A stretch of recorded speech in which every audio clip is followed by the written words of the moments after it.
Praise the Lord. आज की सुबह के लिए हम प्रभु का धन्यवाद करते हैं कि परमेश्वर भला है और उसकी करुणा सदा की है। उस महान परमेश्वर ने हम सबको फिर एक बार मौका दिया है प्रभु यीशु मसीह की स्तुति करने का और आराधना करने का। मेरे प्यारो, आज सुबह जिस विषय पर हम लोग प्रभु के वचन से बात करेंगे वो है हीन भावना पर विजय प्राप्त करें। जी हाँ, हीन भावना पर विजय प्राप्त करें। Overcome inferiority complex. जी हाँ, इंफीरियोरिटी कॉम्प्लेक्स के ऊपर में किस प्रकार से हमें विजय प्राप्त करना है, हीन भावना पर किस प्रकार से विजय प्राप्त करना है, इस विषय में आज परमेश्वर के वचन से हम लोग अभ्यास करेंगे, बातें करेंगे, जानेंगे और परमेश्वर का आत्मा हमारे बीच आज काम करे और हमें जितने भाई और बहनें हीन भावना से ग्रसित है, हीन भावना से दबे हुए हैं और अपने जीवन में आगे बढ़ नहीं पा रहे हैं, ऐसे लोगों के लिए परमेश्वर का ये वचन आज आपके लिए सामर्थ होगा, आज आपके लिए एक परिवर्तन का कारण बनेगा। जी हाँ, हीन भावना पर बातें करेंगे हम लोग। दरअसल हमारी असफलता और हमारी निराशाओं के पीछे का जो मुख्य वजह होती कई बार वो होती है हीन भावना। क्यों हम असफल होते हैं?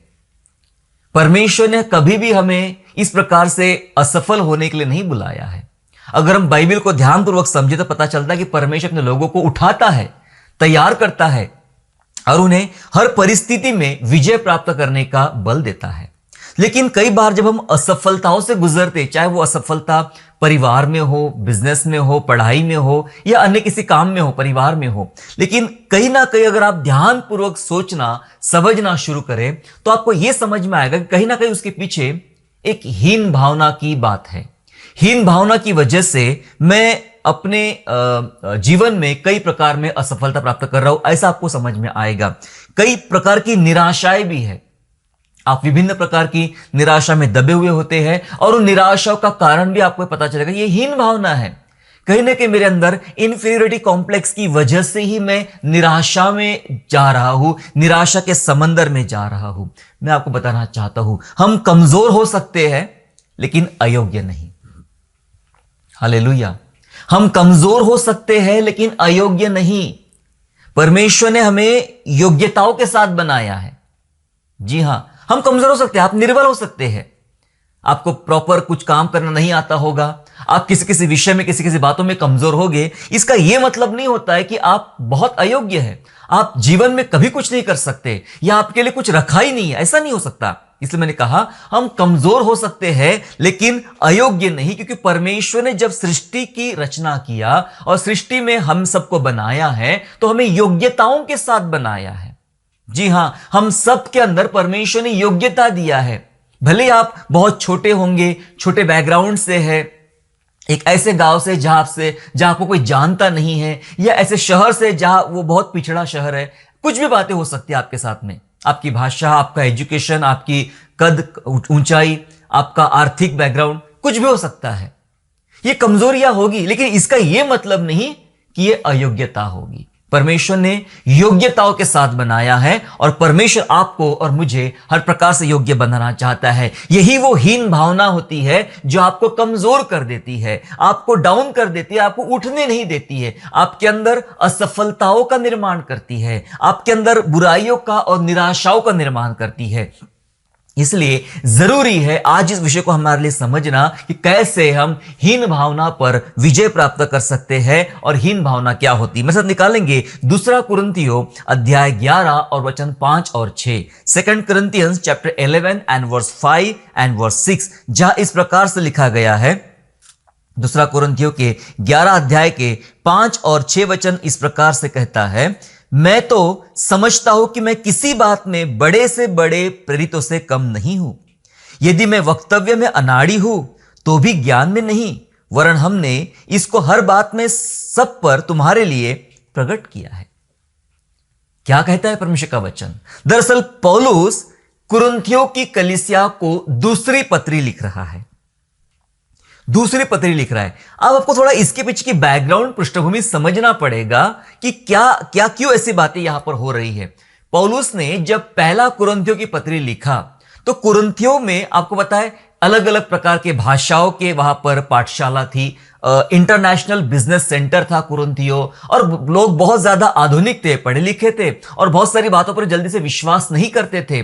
और वहां जो कलीसिया खड़ी हो रही थी, निर्माण हो रही थी, तो वहां कुछ ऐसे भी ग्रुप तैयार हुए जो पौलुस को या उसकी सेवकाई को या उसके अनुभवों को मानने को तैयार नहीं थे, क्योंकि उनका कहना ऐसा था कि पौलुस 12 शिष्यों में से एक नहीं है, प्रभु यीशु मसीह के 12 शिष्यों में से एक नहीं है, तो हम उसकी बात क्यों सुने, और उसको ऐसे कौन से अनुभव है, आत्मिक अनुभव की कमी है, हम उसकी बातें क्यों जाने।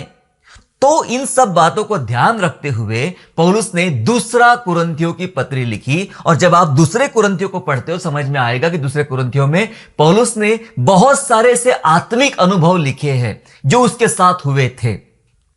आत्मिक अनुभव बताए, यह साबित करने का प्रयास किया कि मैं परमेश्वर की नजर में बहुत स्पेशल हूं, परमेश्वर ने मुझे बहुत तकलीफ में से चुना और अपनी संतान बनाया, अपना सेवक बनाया। वो अपने अनुभव बांटता है, और लिखते लिखते कलीसिया को 11वें अध्याय में आकर कहता है कि मैं समझता हूं कि मैं किसी भी बात में बड़े से बड़े प्रेरितों से कम नहीं हूं। पता है, यहां पर पौलुस इंफीरियोरिटी कॉम्प्लेक्स से परे है, अलग है। आप अगर दूसरा एंगल सोचने की कोशिश करें तो हो सकता है वो रिक्वेस्ट करा, ठीक है भाई आप मुझे भी मान लो ना, ठीक है मैं नहीं था 12 चेलों में एक, मैंने यीशु मसीह को नहीं देखा, मैंने नहीं छुआ, मैंने उसके इतने अच्छे अनुभव नहीं लिए, लेकिन छोटे मोटे अनुभव तो मुझे मिले हैं ना, प्लीज मेरा स्वीकार कीजिए ना, मेरे बारे में बात कीजिए ना, मेरी बात जो मैं बता रहा हूं उसे सुनिए ना। ऐसा कोई रिक्वेस्ट वाली बात नहीं है। उसको पौलुस के अंदर, अपने अंदर उसने इस प्रकार का हीन भावनाओं को पैदा होने नहीं दिया। वो कहता है मैं बड़े से बड़े प्रेरितों से कम नहीं हूं। मेरे अपने अनुभव, मेरा अपना उद्धार, मेरा अपना परिवर्तन बहुत खास है। मेरे लिए यीशु ने जो किया वो मेरे लिए बहुत खास है। फिर चाहे वो 3.5 साल मैं उसके साथ रहा हूं या 2 मिनट के लिए उसके साथ रहा हूं, वो मेरा अनुभव, मेरा आमना सामना वो अद्भुत है। वो कहता मैं किसी बड़े से बड़े प्रेरितों से कम नहीं हूं। अब वो बताता है 6ठे वचन में कि यदि मैं वक्तव्य में अनाड़ी हूं, मेरे बात करने की जो शैली है वो थोड़ी सी अनाड़ियों के जैसी है, मैं वक्तव्य में अनाड़ी हूं तो भी ज्ञान में नहीं। हालेलुया। पौलुस हीन भावना से परे है, वो हीन भावना में दबा हुआ नहीं। वो कहता है मैं भले ही मेरी कमजोरी है, मैं बोलने में अनाड़ी हूं, है ना, मेरी शब्द रचना जो है या बात करने की शैली होती है वो हो सकता है थोड़ी अनाड़ियों के जैसी है, ज्यादा पढ़े लिखे लोगों से संबंध नहीं है, लेकिन मैं ज्ञान में अनाड़ी नहीं हूं। वो कहता है मैं ज्ञान में कमजोर नहीं हूं, मेरे अंदर परमेश्वर का ज्ञान कुट कुट के परमेश्वर ने भरा है, तैयार किया है मुझे। मेरे प्यारो, कोई भी व्यक्ति जिसके साथ इस प्रकार का व्यवहार किया गया हो कि कलीसिया उसको स्वीकार करने को तैयार नहीं है और उसके उद्धार पर, उसके परिवर्तन पर प्रश्न चिन्ह लगाया जा रहा है कि तू तो 12 में से एक नहीं है या तू, तेरा अनुभव इतने अच्छे नहीं है, तब वो कहता है मैं बड़े प्रेरितों से कम नहीं हूं और मैं ज्ञान में भी कमी नहीं हूं। यस, पौलुस ये बताना चाहता है कि हम कमजोर हो सकते हैं लेकिन हम अयोग्य नहीं, क्योंकि परमेश्वर ने हमें योग्यताओं के साथ बनाया है। मेरे प्यारो, परमेश्वर ने आपको और मुझे योग्यताओं के साथ बनाया है। कई बार हम ये सोचते हैं कि मैं तो कमजोर हूं, मैं छोटा हूं, मैं इस पृष्ठभूमि से हूं, मैं ऐसा हूं, मैं वैसा हूं, सो मैं कुछ नहीं कर पाऊंगा, और ऐसी हीन भावना हमारे अंदर आना शुरू हो जाती है और वो हीन भावनाओं की वजह से हम लगातार नीचे की तरफ दबना शुरू हो जाते हैं। हम असफल असफल और असफल होने वाले शुरू हो जाते हैं। जीवन में हर बार कोई ना कोई निराशा जन्म ले लेती है, निराशाओं से हम घिरे रहते हैं और हम एक कोने में बैठ जाते हैं, एक कमरे में अपने आप को बंद कर लेते हैं और अपने कमजोरी, अपनी निराशाओं के ऊपर बात करना शुरू करते हैं कि मैं तो कुछ नहीं हूं, मेरे अंदर कोई लायकियत नहीं है, मेरे अंदर कोई योग्यता नहीं है। हम इस प्रकार की बातें करना शुरू कर देते हैं और दरअसल ये इंफीरियरिटी कॉम्प्लेक्स एक प्रकार का एक पाप है। जी हां, एक प्रकार का एक पाप है जो आपको परमेश्वर पर विश्वास करने नहीं देता है, जो आपको परमेश्वर की योग्यताओं पर भरोसा करने नहीं देता है। परमेश्वर कितना महान है और वो सब कुछ हमारे जीवन में कर सकता है, ऐसी बातों पर विश्वास करने नहीं देता है इंफीरियरिटी कॉम्प्लेक्स। सो इसका मतलब ये हीन भावना जो है ये अपने आप में एक प्रकार का पाप हमारे अंदर निर्माण कर देती है। इसलिए पौलुस जो कह रहा है वो ऐसी भावना से कई ज्यादा परे है और ऐसी भावना से वह बाहर है। मैं आपको कुछ उदाहरण बताकर मैं आपको ये बातें समझाना चाहता हूं। पहले मैं मूसा के बारे में बात करना चाहता हूं। मूसा, क्या आप जानते हो मूसा भी कभी हीन भावना से ग्रसित था, उसके अंदर भी कुछ प्रकार की हीन भावनाएं आ गई थी, इंफीरियरिटी कॉम्प्लेक्स। मूसा के अंदर भी आया था और परमेश्वर ने कैसे उसकी हीन भावनाओं को रद्द किया, हमें जानना पड़ेगा। कई बार हम सोचते नहीं वो तो बड़ा परमेश्वर का सेवक है, वो तो एकदम सही हुआ होगा। नहीं, बाइबल कहती कोई परफेक्ट नहीं है, कोई सिद्ध नहीं है। सारे लोग चाहे छोटे हो चाहे बड़े हो, वो साधारण शैली से ही बाहर निकले हैं। परमेश्वर ने हमारे जैसे उनको पृथ्वी से, जमीन से उठाया है। उनका शुरुआती जीवन बहुत तकलीफ भरा रहा है। अगर आप देखें पता चलेगा उनका शुरुआती काल बहुत तकलीफ भरा रहा है और तकलीफ भरे हालातों से उनको चुना है। और ये जो कुछ भी हो रहा है उनके जीवनों में, ये सब हमारे लिए है, हमें सिखाने के लिए है। और मूसा के जीवन में क्या हुआ था, आइए हम पढ़ेंगे निर्गमन की पुस्तक अध्याय 4, निर्गमन अध्याय 4 और वचन 10 से लेकर वचन 12 तक। Exodus chapter 4 and verse 10 to 12, जहां इस प्रकार से लिखा है, मूसा ने यहोवा से कहा, हे मेरे प्रभु, मैं बोलने में निपुण नहीं, ना तो पहले था और ना जब से तू अपने दास से बातें करने लगा। मैं तो मुंह और जीभ का भद्दा हूं। यहोवा ने उससे कहा, मनुष्य का मुंह किसने बनाया है, और मनुष्य को गूंगा व बहरा या देखने वाला या अंधा मुझ यहोवा को छोड़ कौन बनाता है। अब जा, मैं तेरे मुख के संग होकर जो तुझे कहना होगा वह तुझे सिखलाता जाऊंगा। हालेलुया। पता ये कब की बात है, जब परमेश्वर मूसा को एक बड़ी जिम्मेदारी सौंप रहा था, एक बड़ी सेवकाई सौंप रहा था। और सेवकाई सौंपने से पहले कुछ चमत्कार हो चुके हैं। कैसे, वो लाठी का सांप और वो हाथ छाती पे रखना, कोढ़ हो जाना, ऐसे 2 4 5 अलग अलग चमत्कार हो भी चुके हैं उसकी बुलाहट को सिद्ध करने के लिए। अब ये टाइम ऐसा था कि मूसा एकदम खंबीर होकर, मजबूत होकर खड़ा होता और कहता, यस लॉर्ड, परमेश्वर मेरे साथ है, उसने मुझे सबूत दिखाया है, तो मैं मेरी कमजोरी को देखूंगा नहीं, मैं आगे बढ़ूंगा। लेकिन घूमते फिरते एक हीन भावना मूसा के अंदर आ गई।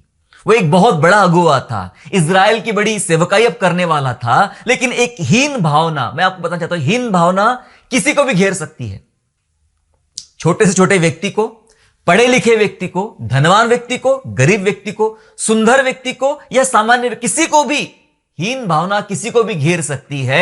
लेकिन जरूरी यह है कि कैसे हम इन हीन भावनाओं पर विजय प्राप्त करें, उसे हमें सीखना है। और वही सीखने के लिए आज की सुबह हम यहां बैठे हुए हैं। मूसा कहता है परमेश्वर को, ये सारे चमत्कार देखने के बावजूद भी वो कहता है, प्रभु जी, मैं बोलने में निपुण नहीं हूं, मैं इतना अच्छा नहीं बात करता हूं, मैं बोलने में निपुण नहीं हूं। वो कहता है, और पहले भी कभी नहीं था मैं। आपको लगता होगा कि मैं राजमहल में रहता था तब अच्छी बात करता होगा, मैं पहले भी नहीं था बोलने में निपुण। और जब से प्रभु आपने मुझसे बातें करना शुरू कर दिया, तब से भी अगर बताऊं मैं, तो मैं निपुण नहीं हूं। मैं जीभ का और मुंह का भद्दा हूं, मुझे मेरी शब्द बराबर नहीं निकलते हैं, मैं अटकता हूं, तुतलाता हूं, लड़खड़ाता हूं, मैं भद्दा हूं, अच्छे से बात नहीं कर पाता हूं, अपनी बातों को अच्छे से दूसरे व्यक्ति तक नहीं समझा पाता हूं, मैं भद्दा हूं।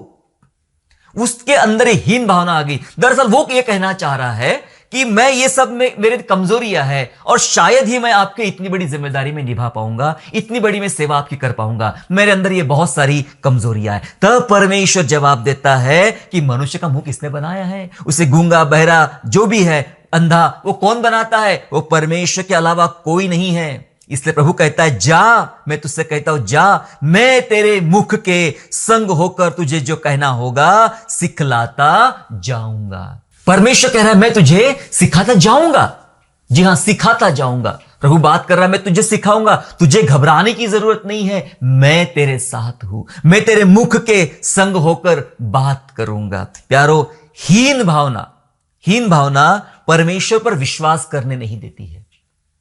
समझे आप? हीन भावना परमेश्वर पर विश्वास करने नहीं देती है। एक तरफ अभी अभी बड़े बड़े चमत्कार देखे हैं और दूसरी तरफ अपनी कमजोरियां दिख रही है। तो ऐसे परिस्थिति में एक व्यक्ति कौन सा निर्णय ले? वो वाला जो परमेश्वर करवाना चाहता है। क्या समझते हैं कि परमेश्वर मूर्ख है, कुछ भी काम करता है, किसी से भी कुछ काम करवाएगा? नहीं, परमेश्वर जितना ज्ञानवान कोई नहीं है। अगर उसने चुना है तो चुना है। वो मिट्टी को सोना बनाने वाला परमेश्वर है। लेकिन हम उधर ध्यान देते नहीं कि प्रभु ने मुझे चुना है, प्रभु मेरे लिए इतने इतने काम करता है, उसने सबूत भी दिया है कि मैं कैसे कैसे काम करूंगा, फिर भी हमें हमारी कमजोरियां दिखाई पड़ती है। मेरे प्यारो, हीन भावना हमें परमेश्वर पर विश्वास करने नहीं देती है। कई बार आपके साथ भी ऐसा हुआ होगा। परमेश्वर आपसे बात करता है कि मैं तेरे जीवन में ये बड़े काम करना चाहता हूं, मैं तेरे साथ ये करना चाहता हूं, और आप पलट कर देखते, ओ सॉरी लॉर्ड, मैं तो बहुत कम पढ़ा लिखा हूं, मुझे अंग्रेजी पढ़ना नहीं आता, मुझे हिंदी भाषा अच्छे से नहीं आती है, मैं दिखने में अच्छा नहीं हूं, मैं पढ़ा लिखा नहीं हूं, मैं गरीब हूं, मैं ये हूं, मैं वो हूं। बहुत सारी आप बातें बताते होंगे परमेश्वर को। ये हीन भावना ही है जो आपको आपके परमेश्वर पर विश्वास करने नहीं देती है। और बताओ, हीन भावना के कारण हम महान जिम्मेदारियां खो देते हैं। महान जिम्मेदारियां खो देते। प्रभु ने अगर आपको चुना है तो बहुत बड़ी जिम्मेदारी देने वाला है। प्रभु ने आपको अगर नियुक्त किया है तो आपको बहुत बड़ा काम देने वाला है। और कई बार यही हीन भावना की वजह से हम महान जिम्मेदारियां खो देते हैं। अगर हम भाग जाए, नहीं प्रभु नहीं, मुझसे नहीं होगा, मैं ये नहीं कर सकता, हम भाग जाए, तो जो बड़े बड़े काम परमेश्वर आपके द्वारा करवाना चाहता है, उस महान महान जिम्मेदारियों को आप खो देंगे। आप बाइबल में देखिए, जितने लोगों ने महान से महान बड़े बड़े काम किए थे, वे सब निर्बल ही थे। वे कहीं ना कहीं किसी ना किसी रूप से वे कमजोर ही थे। कोई ना कोई गलतियां उनके अंदर थी, कोई ना कोई कमियां उनके अंदर में थी। बाइबल में ऐसा कोई भी नहीं जो कह सकता है मैं सबसे सर्वसिद्ध हूं, सिवाय यीशु के अलावा कोई नहीं, कि मैं ये सब काम करने के लायक था। चाहे आप इब्राहिम को ले लीजिए, वो भी लड़खड़ाया। मूसा को ले लीजिए, दूसरे पतरस को ले लीजिए, पौलुस को ले लीजिए, ये सब लड़खड़ाए, ये सब लड़खड़ाए। ये हमारे लिए है मेरे प्यारो। अगर हम भाग जाए तो परमेश्वर ने आपको बड़ी जिम्मेदारी दिया, कभी पूरी नहीं कर पाओगे। और परमेश्वर ने इन लोगों को जिम्मेदारी दिया, बाइबल के नायकों को प्रभु ने वो जिम्मेदारियां दिया, और प्रभु ने उन लोगों ने उस जिम्मेदारियों को पूरा किया। वे तकलीफ में थे, उसके बावजूद भी उन्होंने अपनी हीन भावना पर जय प्राप्त किया। और अंत में जब परमेश्वर का उत्तर मिलता है, मूसा को क्या कहा, जहां मैं तेरे मुख के संग होकर चलूंगा, या बात कहता जाऊंगा, तुझे सिखलाता जाऊंगा। और यही परमेश्वर के उत्तर ने मूसा को हीन भावना से उबारा। हालेलुया। कलीसिया, क्या आज आपके कान खुले हैं परमेश्वर का उत्तर सुनने के लिए? क्या आप सचमुच परमेश्वर को सुन पा रहे हो? क्या आप सचमुच, आपके कानों तक परमेश्वर की आवाज पहुंच रही है? और क्या आप सचमुच उसकी आवाज पर इतना विश्वास कर पा रहे हो कि यह आवाज परमेश्वर की है, और यही आवाज, यही उत्तर आपको ये हीन भावना से उबारेगा, बाहर निकालेगा। हालेलुया। सो मेरे प्यारो, चाहिए क्या हमें? हमने परमेश्वर के उत्तर का इंतजार करना है। हमने हमारे कमजोरियों के ऊपर बात नहीं करना है। और मूसा ने अपनी कमजोरियां रखा, मूसा हीन भावना को सामने रखा, लेकिन परमेश्वर ने उसकी हीन भावना को रद्द कर दिया। हालेलुया। परमेश्वर आपकी हर एक हीन भावना को रद्द कर देगा। कहेगा, तू अपनी कमजोरियों को मत देख, तू मुझे दे। प्रभु कहेगा, तू मुझे देख, मैं तेरे साथ चलूंगा, और मैं तेरे लिए उत्तम से उत्तम, बड़े से बड़े काम मैं तेरे लिए करूंगा। हालेलुया। मेरे प्यारो, अगर आप जॉब करने जा रहे हो, आप हीन भावना है, ये इतना बड़ा जॉब मैं कर पाऊंगा क्या?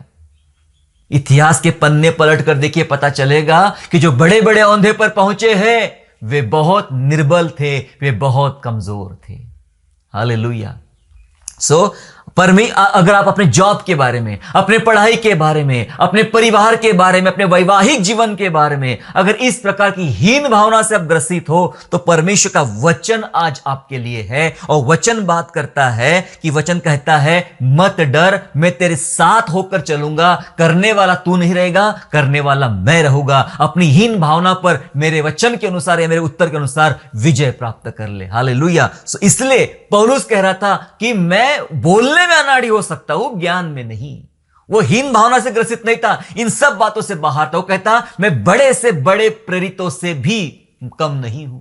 अगर पौलुस की आप पतरस की आप बात करते हो, अगर आप मरकुस की बात करते हो, लूका की बात करते हो, अंद्रियास की बात करते हो, वे बड़े बड़े प्रेरित है परमेश्वर के। मैं भी कम नहीं हूं। उन्होंने 3.5 साल तक का समय यीशु के साथ बिताया है, और मैंने सिर्फ 2 मिनट बिताया है। लेकिन फिर भी मैं बड़े से बड़े प्रेरित से कम नहीं हूं। वो हीन भावना में दबा नहीं रहा। इसलिए पौलुस की सेवकाई बहुत अद्भुत सेवकाई है बाइबल में। जी हां, 27 पुस्तकों का संग्रह है नया नियम, और तकरीबन आधा नया नियम पौलुस ने लिखा है। 13 पत्रियां लिखा है उसने। हालेलुया। 3 मिशनरी यात्रा किया, अद्भुत 3 मिशनरी यात्राएं थी वो, और कहां कहां उसने कलीसिया की स्थापना किया। ये सारी अद्भुत बातें बाइबल हमें बताती, क्योंकि वो कभी भी हीन भावना से ग्रसित हुआ नहीं। एक और उदाहरण मैं आपको बताना चाहता हूं, और यह उदाहरण गिदोन का होगा। जी हां, गिडियन की बात कर रहा हूं मैं, गिदोन का होगा। गिदोन के साथ अगर बात करें तो गिदोन दरअसल एक हतोत्साहित हो चुका था। मिद्यानी लोग इन लोगों पर, इजराइल पर हमला कर रहे थे, और जब वे आते थे हमला करने के लिए तो टिड्डियों के समान आते थे। पूरा का पूरा झुंड आता था और पूरे लोगों को, इनकी खेतियों को, इनकी उपज को पूर्णतया नाश कर देते थे, नाश कर देते थे। और ऐसे मामलों से ये शहर, ये लोग टूट चुके थे, हार चुके थे, छुपते थे, अपनी चीजों को छुपाते थे। और जब गिदोन की बुलाहट आई, ये तो खेतों में काम करने वाला एक साधारण सा मनुष्य था। गिदोन खेतों में काम करने वाला साधारण सा मनुष्य था। गेहूं को साफ करके या गेहूं को एक ऐसे जगह जमा कर रहा था जिस पर मिद्यानियों की नजर नहीं गिरेगी। वो छुपाने की कोशिश कर रहा था चीजों को, अपने आप को। ये हतोत्साहित हो चुके लोग थे। आप में से कितने लोग हैं जो हतोत्साहित हो चुके हैं? आपका उत्साह टूट चुका है, आप निराश हो चुके हो, आपकी हिम्मत हार चुके हो। गिदोन उनमें से एक था जिसका बल या जिसका उत्साह टूट चुका था। देखिए परमेश्वर ने उस गिदोन के साथ कैसी बातें किया, मैं साथ निकालेंगे। न्यायों की पुस्तक अध्याय 6 वचन 14 से लेके वचन 16 तक हम पढ़ेंगे। 14, 15, 16 न्यायों का। जी हां, जजेस चैप्टर 6 वर्स 14 टू वर्स 16। 14 से लेकर 6 अध्याय का 14 से लेकर 16 तक मैं आपके लिए पढ़ना चाहता हूं। जहां ऐसा लिखा है, तब यहोवा ने उस पर दृष्टि करके कहा, अपनी इसी शक्ति पर जा और तू इस्राएलियों को मिद्यानियों के हाथ से छुड़ाएगा। क्या मैंने तुझे नहीं भेजा? उसने कहा, हे प्रभु, हे मेरे प्रभु, विनती सुन, मैं इस्राएल को क्यों कर छुड़ाऊं? देख, मेरा कुल मनश्शे में सबसे कंगाल है। फिर मैंने अपने पिता के घराने में मैं सबसे छोटा हूं। मैं अपने पिता के घराने से सबसे छोटा हूं। यहोवा ने उससे कहा, निश्चय मैं तेरे संग रहूंगा, सो तू मिद्यानियों को ऐसा मार लेगा जैसा एक मनुष्य को। हालेलुया। परमेश्वर का दूत प्रकट होकर बात करता है, हे शूरवीर सुरमा। वो काय का सुरमा? वो तो कहता है, मैं तो छुप रहा हूं, मैं कमजोर हूं, मैं खेतों में काम करने वाला, मेरी परिस्थिति बहुत छोटी है, मैं खेतों में काम करने वाला इंसान हूं। और सचमुच हम हार चुके हैं, हतोत्साहित हो चुके हैं। मिद्यानियों ने तो हमें लगभग बर्बाद कर डाला है। और परमेश्वर कहता है, ठीक है ना, तू इसी शक्ति का इस्तेमाल कर। क्या लिखा है? सुंदर लिखा है 15 वचन में, तू इसी शक्ति का इस्तेमाल कर, है ना। 14 वचन बोलता है, अपनी इसी शक्ति पर जा। इसी तेरी कमजोरी है ना, इसी के ऊपर मैं तेरा इस्तेमाल करूंगा, तू जा। तब भी वो हीन भावना को सामने लाता है, अपनी कमजोरी को सामने लाता। क्या बोलता है? कहता है कि मेरा कुल मनुष्य में सबसे कंगाल है, मैं आर्थिक रूप से बहुत कंगाल आदमी हूं।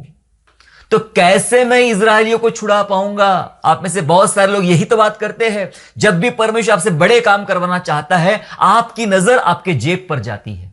वो कहता है, मनुष्य में मेरा सबसे छोटा आदमी हूं मैं, और सबसे कंगाल आदमी हूं। और फिर कहता है, अपने पिता के घराने में मैं छोटा इंसान हूं। कोई बड़ा होता तो शायद ये जिम्मेदारी पूरा भी कर लेता, कोई पैसे वाला होता तो बड़ी जिम्मेदारी पूरी भी कर लेता। अगर मैं खेतों में काम करने वाला आम आदमी नहीं होता तो शायद बड़ा काम कर लेता। फिर भी प्रभु बोलता है, मैं कहता हूं ना, तू जा, तू इसी शक्ति का इस्तेमाल कर और तू लोगों को मार डालेगा। मिद्यानी जो झुंड के झुंड आते हैं, उनको तू मार डालेगा, जैसे किसी सिर्फ एक आदमी को मारा हो, ऐसा हो जाएगा। और बाइबल में हम ऐसे परमेश्वर ने उसके कमजोरी का इस्तेमाल किया, भीड़ का इस्तेमाल नहीं किया, मुट्ठी भर लोगों का इस्तेमाल करके परमेश्वर ने मिद्यानियों से गिदोन को और इजराइल को विजय दिलाया। हालेलुया। ये हतोत्साहित व्यक्ति था, और ये इसके हतोत्साह ने, इसकी परिस्थिति ने इसके अंदर, गिदोन के अंदर हीन भावना पैदा कर दी थी कि मैं कुछ नहीं कर सकता, मैं छोटा आदमी हूं, मैं किसान जैसा आदमी हूं, और मैं कंगाल आदमी हूं, मैं कुछ नहीं कर सकता। हीन भावना बहुत खतरनाक होती है। हीन भावना यह आपको नीचे ला देगी, यह आपको कमजोर कर देगी, यह आपको तोड़ देगी, ये आपको कुछ नहीं कर देगी। इतने सालों तक ये लोग तकलीफों में और मजबूरी में इन्होंने जीवन जिया, लेकिन जब परमेश्वर ने गिदौन से बात करना शुरू कर दिया, उसकी हीन भावनाओं को दूर किया, प्रभु ने वादा किया कि मैं तेरी धनवान होने की वजह से तुझे जय नहीं दिलाऊंगा, ताकतवर की वजह से मैं तुझे जय नहीं दिलाऊंगा, या तू बहुत बड़ा होगा इस कारण मैं तुझे जय नहीं दिलाऊंगा। तेरा जय दिलाने वाला तेरा परमेश्वर है। तू सिर्फ एक साधारण पात्र है। याद रहे कलीसिया, कुछ भी काम हमारे लाइफ में प्रभु को यदि करना है तो प्रभु ही करेगा, आपको नहीं करना है। आप एक साधारण पात्र है। पात्र की कोई कीमत नहीं है। कीमत उस पात्र के अंदर बनाई हुई चीजों की होती है।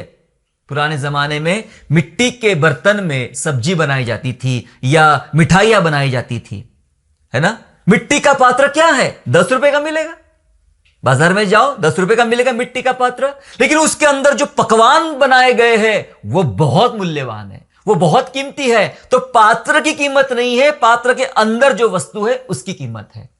आप और मैं यही मिट्टी के पात्र हैं, साधारण बर्तन है। परमेश्वर बर्तन के स्वरूप में हमारा इस्तेमाल करेगा, लेकिन काम आपको नहीं करना है, काम परमेश्वर करेगा। बर्तन के कारण, मिट्टी के कारण वो बेहतर नहीं बनी है सब्जी। वो सब्जी में अपने आप में इतनी सुंदरता है कि उस वजह से वो उसके अंदर स्वाद पैदा हुआ है। हमारे परमेश्वर में वो स्वाद है। हालेलुया। परमेश्वर आपका इस्तेमाल करेगा मेरे प्यारो। ये वचन उसके पास आया है कि मैं तेरे साथ रहूंगा, तू लड़ेगा और तू जीतेगा भी। हालेलुया। दरअसल गिदोन क्या कर रहा था? गिदोन कमजोरी को अयोग्यता समझ रहा था। परमेश्वर कैसी बात किया उससे? हे शूरवीर सुरमा। ऐसा नहीं बोला ए डरपोक व्यक्ति, ऐसा नहीं बोला। परमेश्वर ने उसके अंदर की जो योग्यताएं थी उस योग्यताओं पर टकराया, उस योग्यताओं पर बात किया परमेश्वर ने। ए शूरवीर सुरमा, तेरा गुण शूरवीर सुरमा जैसा है और काम कर रहा है डरपोक के समान। उसको उसके कमजोरी से परमेश्वर ने नहीं बुलाया, उसको गिदोन की योग्यताओं से परमेश्वर ने उसके नाम से पुकारा, शूरवीर सुरमा। हालेलुया। गिदोन अपनी कमजोरियों को अयोग्यता समझ रहा था। यस, मैंने पहले समझाया, कमजोरियां अलग हो सकती है, हम कमजोर हो सकते हैं लेकिन अयोग्य नहीं। कमजोरी को अयोग्यता समझ रहा था और कमजोरी को शक्ति बना के क्या करना है? कमजोरी को शक्ति बना के हीन भावना पर विजय प्राप्त की जा सकती है। परमेश्वर ने क्या जवाब दिया? तू अपनी इसी शक्ति पर जा। ऐसा लिखा है ना, उसको आदेश दिया, तू अपनी इसी शक्ति पर जा। मतलब मेरी शक्ति क्या है? मैं निर्बल हूं, यह मेरी शक्ति है। हालेलुया। मैं कंगाल हूं, यह मेरी शक्ति है। मैं खेतों में काम करने वाला आम आदमी हूं, यह मेरी शक्ति है। मैं अपने घर वालों में सबसे छोटा हूं, यह मेरी शक्ति है। आपके अंदर की निर्बलता आपकी शक्ति हो सकती है और बाइबल बात करती है तू अपनी इसी शक्ति पर जा। तू अपनी इसी शक्ति पर जाएगा तो यहोवा तुझे विजय देगा। तू बाहरी ताकतों के ऊपर मत जा। आप जानते हैं शाऊल ने अपना मुकुट दे दिया दाऊद को, छोटे बच्चे दाऊद को। शाऊल ने अपनी तलवार दे दिया, शाऊल ने अपने जूते दे दिया, शाऊल ने अपना बागा दे दिया, अपने हथियार दे दिया। और वचन कहता है कि ये सब पहन के दाऊद तो 2 कदम भी नहीं चल पाया और उठा के पटक दिया, भाई छोड़ दिया, मुझे नहीं चाहिए ये, मैं इसके साथ नहीं चल सकता हूं। मैं, मेरी जो साधारण शक्तियां है, रोजमर्रा की मेरी बातें हैं, रोजमर्रा का काम है, मैं उसी चीजों के आधार पे इतने बड़े पलिश्ती से लड़ने में जाऊंगा। उसने गोफन लिया जो रोज उसके पास होती थी भेड़ बकरी को चराते समय, और बस उसी के सहारे निकल पड़ा। ना उसने तलवार लिया, ना मुकुट लिया, ना जूते लिए, ना कुछ लिया, कुछ नहीं लिया। वो अपनी साधारण शक्ति के आधार पे बढ़ा। आपकी सिंप्लिसिटी, आपकी सामान्यता, आपकी कमजोरी, आपकी निर्बलता, यही आपकी ताकत है। परमेश्वर इसी का इस्तेमाल करेगा, क्योंकि जय बड़ी बड़ी बातों के द्वारा नहीं मिलेगी, जय सेनाओं के यहोवा की वजह से मिलेगी। हालेलुया। फिर 5,000 के खिलाने की बारी हो तो होटल से कोई बड़ा ऑर्डर नहीं दिया गया था, कि जोमेटो पे ऑर्डर नहीं दिया कि 50-60 लोग आगे बड़े बड़ा ऑर्डर लेकर, ऐसा नहीं है। परमेश्वर ने 5 रोटी 2 मछली वहीं पर थी, साधारण बात थी, उस साधारण बातों का इस्तेमाल करके 5,000 को खाना खिलाया। हालेलुया। तो याद रखें मेरे प्यारो, परमेश्वर आपको इस प्रकार से तैयार करना चाहता है, अपनी हीन भावना पर विजय प्राप्त करे। हतोत्साहित को ऊपर ध्यान मत दीजिए। हतोत्साहित परिस्थिति आपके अंदर हमेशा हीन भावना पैदा करेंगी, जो हमने देखा कि मूसा के अंदर भी यह बात निर्माण थी और गिदोन के अंदर भी यह बात का निर्माण थी। अगर आपको हीन भावना पर विजय प्राप्त करना तो क्या करना पड़ेगा? हीन भावना पर विजय प्राप्त करने के लिए एक महत्वपूर्ण काम करना है, अपने भीतर के वरदानों को खोजे। हालेलुया। अपने भीतर के वरदानों को खोजे कि मेरे भीतर कुछ रखा है क्या परमेश्वर ने, मेरे अंदर कुछ रखा है परमेश्वर ने, मैं उसको खोजूं और उस वरदानों के आधार पे, जी हां, युद्ध के लिए घोड़ा तो हम तैयार करेंगे, लेकिन जय यहोवा की तरफ से आती है। यस, शरीर को मत देखिए, वरदानों को देखिए। मैं अक्सर यह बात कहता हूं, सेवकाई टैलेंट से नहीं चलेगी, अभिषेक से चलेगी। अभिषेक पे ध्यान दीजिए, वरदानों पर ध्यान दीजिए। क्या आपके अंदर वरदान है? इससे कोई फर्क नहीं पड़ता आप कैसे हो, लेकिन क्या आपके अंदर वरदान है? वरदानों को ढूंढिए मेरे प्यारो, अपने भीतर ही वरदानों को खोजना शुरू कर दीजिए। आपके अंदर क्या है? जब परमेश्वर मूसा से बातें करने लगा कि मूसा मैं तुझे भेजना चाहता हूं, मैं तेरा इस्तेमाल करना चाहता हूं, तो मूसा दाएं बाएं देखता है, क्या करूं प्रभु, मैं तो साधारण आदमी हूं। प्रभु ने कहा मत डर मत डर मत डर, बोल बोल तेरे पास क्या है, तेरे हाथ में क्या है? तो बोलता कुछ नहीं, मेरे हाथ में लाठी है, मेरे ससुर ने मुझे ये काम दिया है, बकरियों को चराऊं। बोले ठीक है, लाठी है ना, मैं लाठी का ही इस्तेमाल करूंगा। तेरी लाठी तेरा वरदान होगी, तेरी लाठी तेरा वरदान होगी। तेरे हाथ में क्या है, उस लाठी का प्रभु ने इस्तेमाल किया, और लाठी के द्वारा हम बाइबल में देखते हैं क्या अद्भुत काम परमेश्वर ने मूसा की लाठी से किया। चाहे वो यहोशू को जिताने की बातें हो, या चट्टान से पानी निकालने की बातें हो, या फिर भेड़ों को चराने की बातें हो, या इजराइल की रखवाली करने की बातें हो, लाठी के द्वारा। हालेलुया। तेरे हाथ में क्या है? ढूंढो, अपने भीतर के वरदानों को खोजो। देखिए परमेश्वर के वचन में क्या लिखा गया है, 2 तीमुथियुस 1 अध्याय और वचन 6, 2 तीमुथी चैप्टर 1 एंड वर्स 6 ऐसा कहता है, इसी कारण मैं तुझे सुधि दिलाता हूं कि तू परमेश्वर के उस वरदान को जो मेरे हाथ रखने के द्वारा तुझे मिला है चमका दे। हालेलुया। चमका दे। क्या चमका दे? पौलुस के द्वारा तीमुथी को संदेश दिया जा रहा है कि मैं तुझे याद दिलाता हूं कि तू परमेश्वर के उस वरदान को जो मेरे हाथ रखने के द्वारा तुझे मिला था। परमेश्वर का वरदान तुझे कभी मिला था? मैं आपसे पूछे एक बात, क्या आपको कभी वरदान मिला है? 2 साल पहले, 5 साल पहले, 10 साल पहले? क्या आपको कोई वरदान मिला है? यदि आपको कोई वरदान मिला है, बाइबल बात कर रही है, तो उस वरदान को चमका दे। हालेलुया। बाइबल बात करती तेरे अंदर वरदान है और उसको तू चमका दे। यस, आपके अंदर है वरदान। आप ढूंढिए आपके अंदर कौन से वरदान है। वरदानों को चमकाने का समय मेरे प्यारो। हीन भावना पर विजय प्राप्त करना है आपको, तो अपने भीतर ही वरदानों को आपको खोजना पड़ेगा कि क्या वरदान है मेरे पास, मुझे उसे चमकाना है। आप नहीं चमकोगे, आपके वरदान चमकेंगे। हालेलुया। आप नहीं जीतोगे, आपके भीतर के वरदान जीतेंगे। आपको चलाने वाले, जिलाने वाले, आपको विजय दिलाने वाले आपकी शक्ति नहीं है, आपके भीतर के वरदान है। आपको कौन सा वरदान है? गिफ्ट के द्वारा, वरदानों के द्वारा हम विजय प्राप्त करेंगे मेरे प्यारो। वरदानों को निष्क्रिय ना होने दे। पता है क्या होता है? आपके पास अगर कोई वाहन है, 2 व्हीलर या 4 व्हीलर या कोई मशीन है, आपने लंबे समय से उसको रखी है, पिछले 2 साल से आपने इस्तेमाल नहीं किया उसको, तो क्या होगा? जब आप 2 साल के बाद इस्तेमाल करने जाओगे तो वो लायक नहीं रहेगी वो मशीन इस काम के कि वो शुरू हो जाए, क्योंकि अब निष्क्रिय हो चुकी है, अब वो काम नहीं करती है, अब वो पहले समान ताकत नहीं रही उसके अंदर में।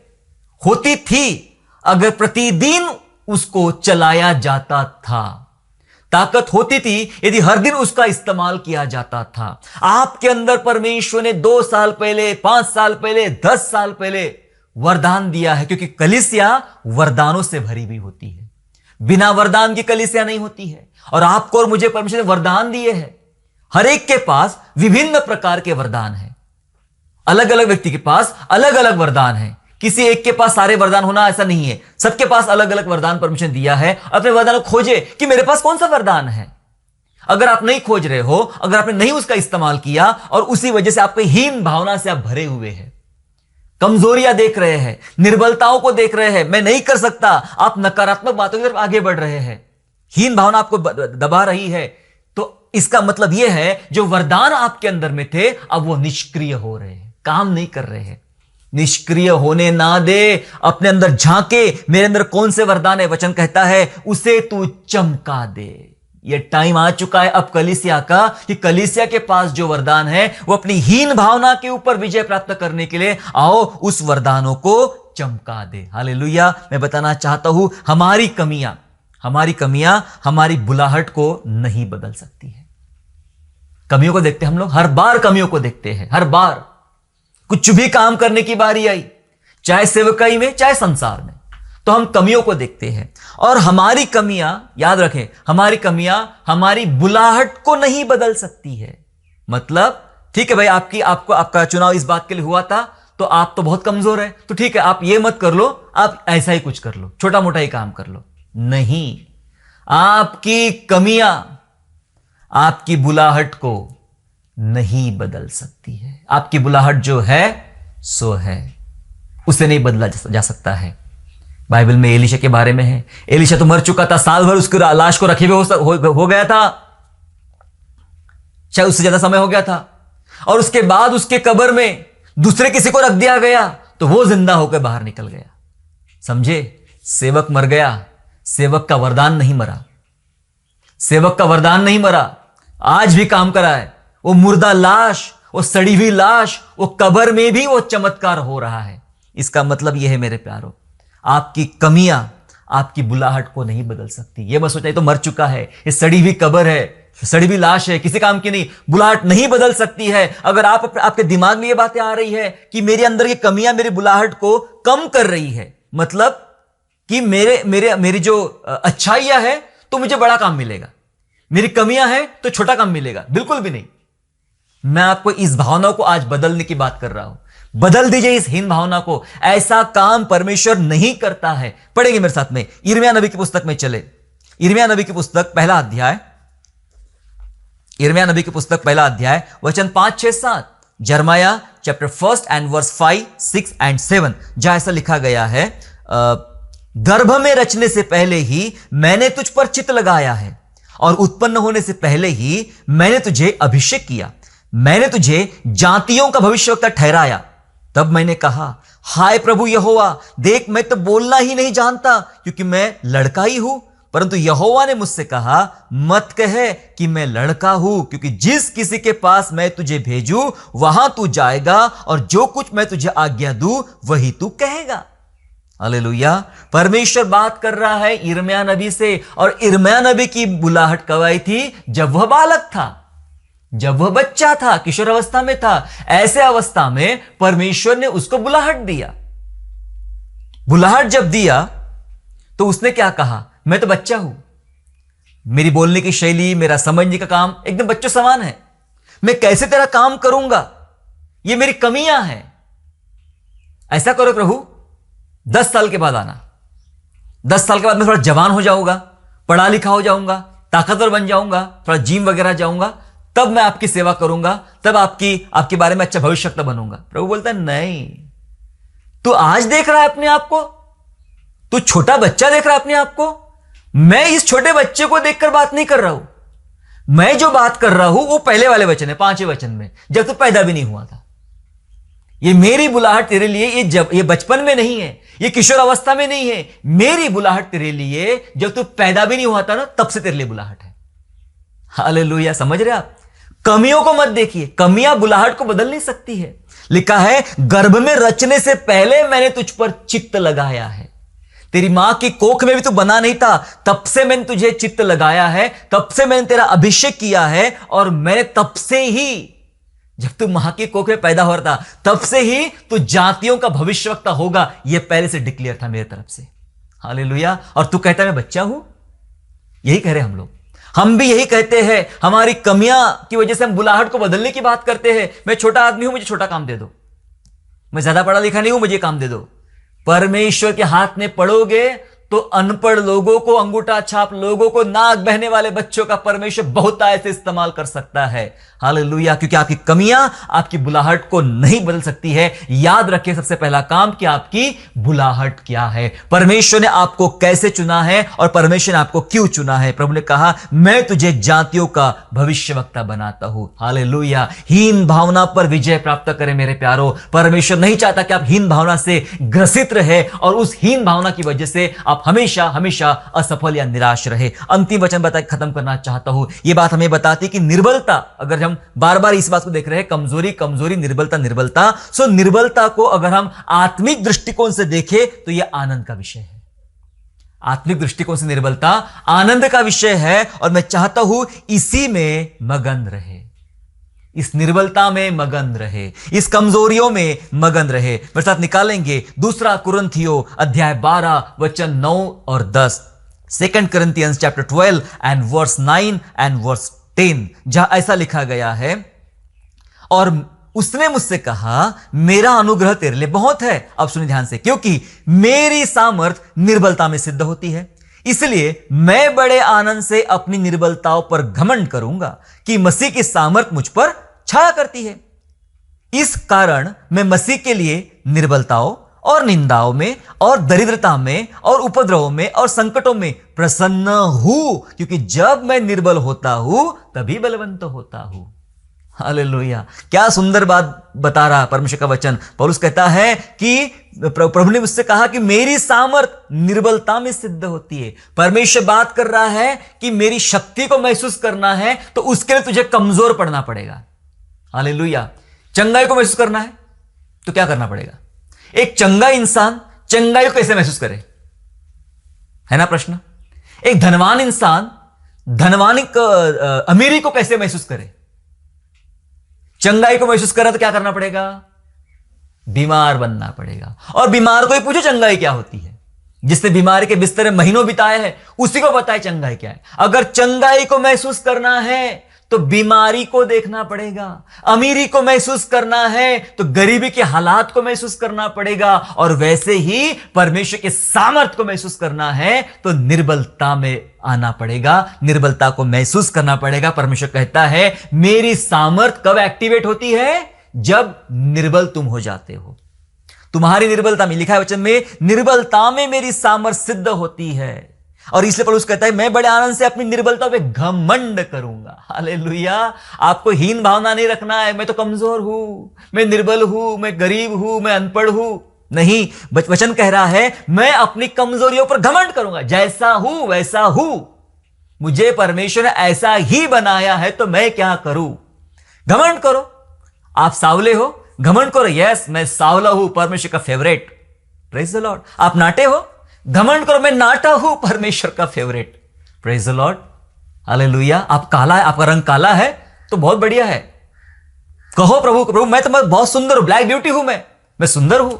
गरीब हूं, घमंड करो, प्रभु मैं गरीब हूं और तू गरीब के घर में आया, गरीब के लिए आया, क्या तुमने मुझे तुमने खास बनाया प्रभु। हालेलुया। वचन कहता है मैं अपनी निर्बलताओं पे घमंड करूंगा। आपकी निर्बलता क्या है ढूंढो और उस पर घमंड करना शुरू करो। मूसा कहता है मैं तो बोलना नहीं जानता प्रभु, मैं भद्दा हूं। गिदोन कहता है मैं निर्बल हूं, है ना, मैं कंगाल हूं। इर्मिया कहता है मैं बच्चा हूं। यही देख रहे हैं आप कहना है घमंड करे, मैं बोलना नहीं जानता प्रभु, लेकिन मेरा परमेश्वर मेरे मुंह के साथ खड़ा रहेगा, मैं बोलूंगा। मैं दौड़ना नहीं जानता प्रभु, प्रभु मेरे साथ दौड़ेगा तो मैं पक्का दौड़ूंगा। हालेलुया। निर्बलताओं पे घमंड करे। इसलिए 10वां वचन बोलता है कि इस कारण मसीह के लिए मैं निर्बलताओं पे, निंदाओं में, दरिद्रता में, उपद्रव में और संकटों में प्रसन्न हूं। यस, पौलुस कहता है मैं प्रसन्न हूं क्योंकि जब मैं निर्बल होता हूं तभी बलवंत होता हूं। हालेलुया। कलीसिया, जब आप निर्बल होते हो आप तभी बलवंत होते हो। ये निर्बलता हो सकती है आपको हीन भावना में ले जाए, इंफीरियोरिटी कॉम्प्लेक्स में ले जाए, और ये अपने आप में एक ऐसा पाप है जिससे बचने की हमें जरूरत है मेरे प्यारों। आओ घमंड करें, आओ प्रभु के उत्तर को जाने। काम करने वाला प्रभु है, आप काम नहीं करते। ना आपकी जेब काम करती है, ना आपकी ताकत काम करती है, ना आपकी सुंदरता काम करती है। काम तो परमेश्वर करता है। आओ हीन भावना पर विजय प्राप्त करें। किन किन हीन भावना की वजह से आप जॉब नहीं कर पा रहे हो, आप पढ़ नहीं पा रहे हो, आप नौकरी नहीं कर पा रहे हो, आप सेवकाई नहीं कर पा रहे हो, आप प्रार्थना नहीं कर पा रहे हो, आप वचन नहीं पढ़ पा रहे हो, प्रभु के पीछे नहीं चल पा रहे हो, संसार में जी नहीं पा रहे हो, ऐसी कितनी सारी हीन भावना ने आपको दबा के रखा है। मैं चाहता हूं उस पौधे के समान उखाड़ फेंके अपने आप को पूरी डालियों को दूर करे, खड़े हो जाए, उठ जाए। परमेश्वर कहता है जो वरदान तुझे मिला है उसे चमका दे। चमकाने का टाइम आया है। कलीसिया आओ, उठो और चमकाओ। ढूंढो आपके अंदर कौन सा वरदान है, अब उसे चमका दे। हालेलुया। आइए हम प्रार्थना करें। प्रार्थना करने के बाद अपने जीवन में एक चमक को महसूस करें, अपने चेहरे पे एक चमक महसूस करें, अपने बॉडी में एक चमक महसूस करें, अपने मिनिस्ट्री में, अपने फैमिली में एक चमक महसूस करें। प्रभु कहता है तेरे अंदर एक वरदान है, निष्क्रिय मत होने दे, बस अब चमका दे। आइए हम चमकाएं और चमकाने के लिए दुआ करें। सर्वशक्तिमान प्रभु जी, आपका हम धन्यवाद करते हैं। धन्यवाद प्रभु, आप चाहते नहीं कि हम हीन भावना में ग्रसित रहे, हीन भावना में दबे रहे और कभी ना उठे, लेकिन आप चाहते हैं इसमें से हम बाहर निकले और विजय प्राप्त करें। आइए प्रभु, हमें हीन भावना पर विजय प्राप्त करने के लिए आप विशेष बल दीजिए यीशु राजा, विशेष ताकत दीजिए पिता परमेश्वर, ताकि प्रभु इन हीन भावनाओं पर हम विजय प्राप्त करके आपकी संतान बने यीशु राजा और आपके लिए कार्य करें। हमने सीख लिया है काम तो हम नहीं करेंगे या हमें नहीं करना पड़ेगा, सब कुछ करेगा वो परमेश्वर करेगा। हम तो एक साधारण पात्र बनकर आगे बढ़ेंगे और जो कुछ करना है हमारे परमेश्वर का करना। आइए प्रभु, हमारे साथ हो लीजिए और हमें हिम्मत दीजिए, ढाढ़स दीजिए यीशु राजा, और हीन भावना से बाहर निकालिए प्रभु जी, और हमें अपने सेवकाई में, अपने जीवन में, अपने परिवार में जीने के लिए एक उत्तम व्यक्ति बनाइए, मजबूत बनाइए। धन्यवाद स्तुति करते कि आपका अनुग्रह का हाथ, आपका अभिषेक का हाथ हम पर है प्रभु जी। धन्यवाद स्तुति करते हैं, धन्यवाद के साथ उद्धार करता प्रभु यीशु नासरी के नाम से ये प्रार्थना मांगते हैं, आमेन। आशा करता हूँ आज के संदेश के द्वारा आपने आशीष प्राप्त किया है। यदि सचमुच आपने आशीष प्राप्त किया है तो इस संदेश को दूसरों के साथ शेयर कीजिए, और हमारे दूसरे भी संदेशों को सुनने के लिए हमारे चैनल को सब्सक्राइब करें और नोटिफिकेशन के लिए बेल आइकन को दबाइए। और हाँ, यीशु पर विश्वास करना ना छोड़े, वो आपको आशीषमय स्थानों की ओर आगे ले जाएगा। God bless you all.